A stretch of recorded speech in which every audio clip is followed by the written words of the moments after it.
Hello, welcome to a music arts ranking video. This is a book review video and I'll be reviewing C.S. Lewis's That Hideous Strength. But first of all, I'd like to apologise to anyone who's watched my last book review in which I reviewed Philip K. Dick's The Man in the High Castle.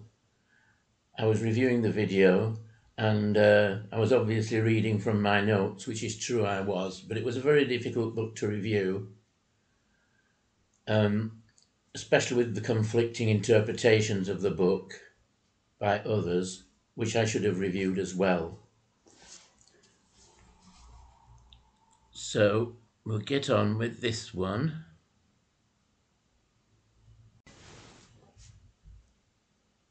C.S. Lewis, That Hideous Strength. Published in 1945, it was the last of three novels which were early examples of fantasy literature. Of course, at the time, fantasy literature was beginning to develop. This is a seminal book, and it was generally consigned to the ranks of science fiction, classified as science fiction, marketed as science fiction. Even the Conan stories of Robert E. Howard. It coincides with Tolkien beginning his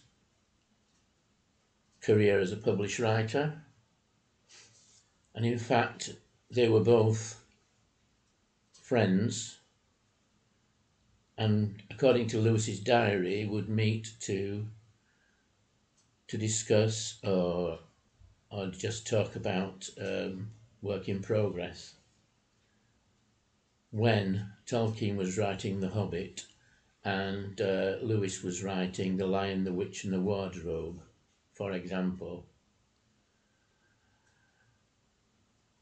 Now this book and its two predecessors are slightly more obscure than The Lion, the Witch and the Wardrobe. Lewis is more famous for his Narnia Chronicles novels. And it realises in fiction Lewis's themes outlined in his essay, The Abolition of Man.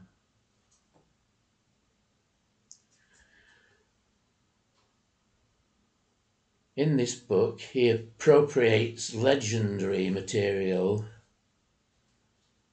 in order to depict an epic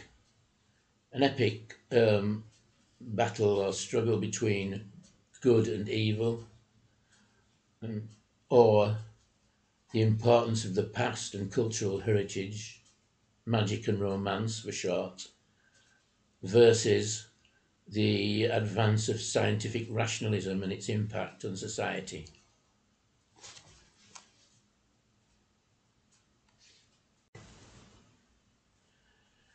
The title of the book, That Hideous Strength, is taken from the end dialogue, and it refers to the Tower of Babel from the book of Genesis. And the quote goes, on the inside sleeve goes, "The shadow of that hideous strength wax a mile more than its length."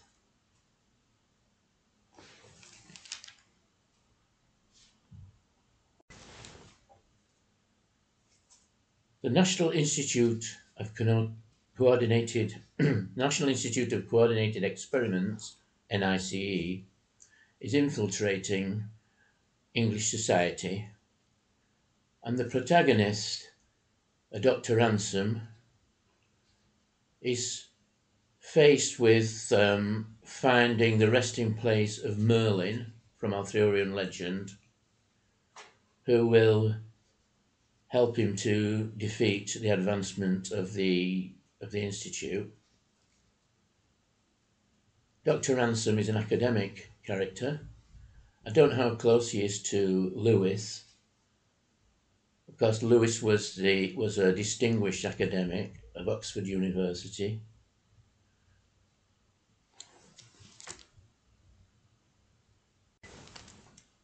Initially, Ransom has 4 companions, but a 5th character is added, Jane Studdock, who begins the story. She's a very much a, a modern woman of the time sort of character, a young woman. You can imagine her being a secretary or whatever it is women were supposed to do in those days. But she's a heroic character, and the beginnings of the narrative relate how she has dreams about Ransom. In the dreams, she realizes that he is a Pendragon and hence identifies with King Arthur Pendragon of the legends, and thus the story unfolds. Jane is the goddess of the monomyth, and Ransom is altruistic and adventurous, motivated by a sense of responsibility,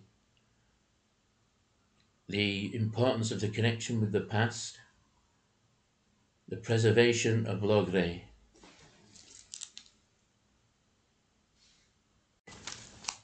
And he possesses a patriotism for the entire planet, for the Earth, and in particular England.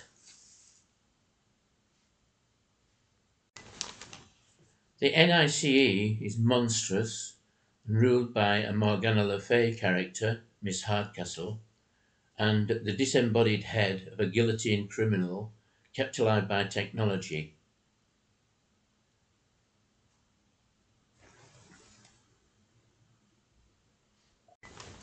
The fantasy world building expresses the redeeming knowledge which Lewis brings to bear.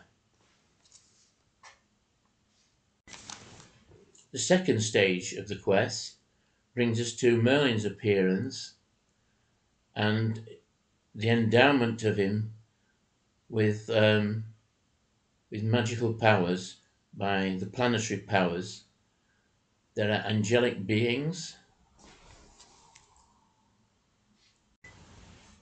and his familiars stampede through the headquarters of the NICE and destroy the various sort of nasty, scurrilous, wicked characters that inhabit it. Man is finally allowed to stand apart from any scientific or introspective analyses, a transfiguration of the past.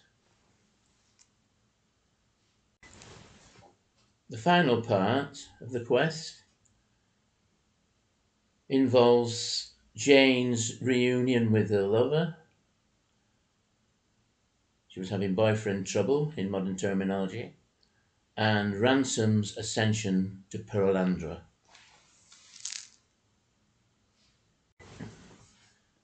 And thank you for watching this video.